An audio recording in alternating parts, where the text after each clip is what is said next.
आज जयपुर बंद 12 घंटिया बंद डाकरा देछि मिलित क्रियानुष्ठान कमिटी जयपुर कागज कल पुनरुद्धार पाई बंद डाकरा दिया जाइछि। बंद को समर्थन करिछि विभिन्न संगठन जाफल सहर समस्त दुकान बाजार बंद रही समस्त जरूरीकालीन सेवा जारी रही विभिन्न छकरे पिकेटिंग कर कर्मी माने तेबे कागज कल सहर मेरुदंड होइतिबा बेले एहाकु तुरंत चालू करबाकू दाबी होइछि।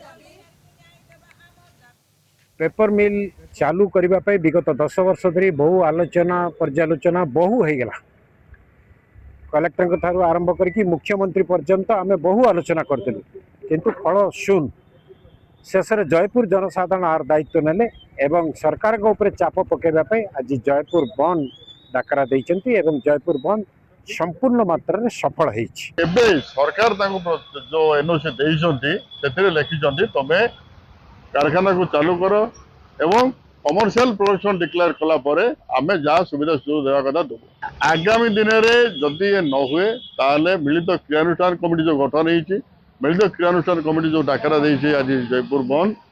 आगामी दिन में कठोर पदक्षेप अर्थनैतिक अवरोध भली कठोर पदक्षेप ग्रहण कर आज को 1.5 वर्ष हो गला आउरी पैसा भी गुटे पैसा भी दौना आज्ञा एबे आम रोग संकट कालिया पड़चु सीना हमको किए साहाय्य करबा को नहीं पिला मान करे छोट मोट काम करछन से माने अधिक पढ़िबा को हमर पैसा ने से माने 10,000 20,000 आले हम घर बड़ा कोट बांधु खाइबो कोटी मेडिसिन खाइबो कोटी आज हम बोकरे रहउछन आज्ञा हमको ये पेपर में जो अवस्था आनी चंदी से माने हाई रे एसी रह के भले खाउछन आज्ञा कि हमको न्याय करबो एटी कोन।